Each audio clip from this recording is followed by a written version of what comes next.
हा बघा, सुंदर असा कुळथाचा झुणका आणि भाकरी छान लागते खायला।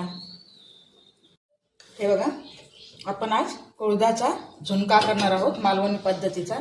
त्यासाठी हे मी 2 कोकमं टाकले आहेत। आपल्याला कुळीत पीठ घ्यायचं आहे।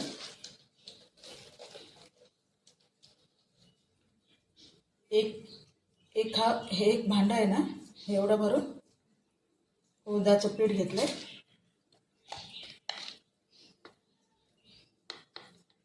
हळद, मसाला लाल तिखट आणि मीठ। आता हे आपल्याला एकत्र मिश्रण करून घ्यायचं आहे आणि नंतर आपण ते झुणका करणार आहोत।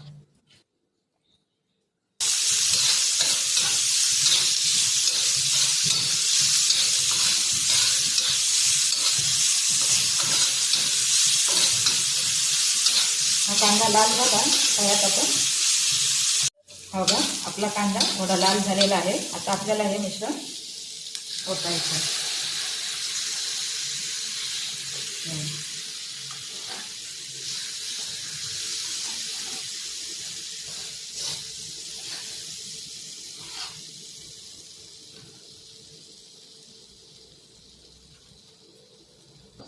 शिजायला लागले झुणका। ह्याला कोकणी भाषेत कुळथाचं पिठलंच म्हणतात, असं घट्ट पिठलं असं। कोण कोण पिठी म्हणतात, पण मी पिठी वगैरे काय म्हणत नाही। हे बघा, आता मी तुम्हाला हे बघा,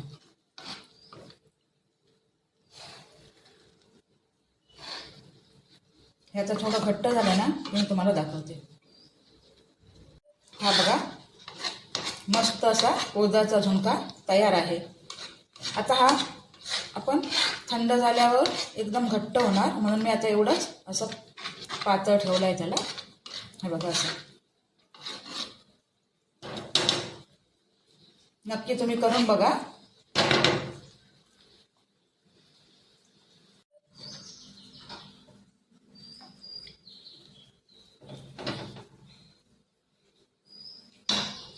हा बघा, सुंदर असा कुळथाचा झुणका आणि भाकरी छान लागते खायला।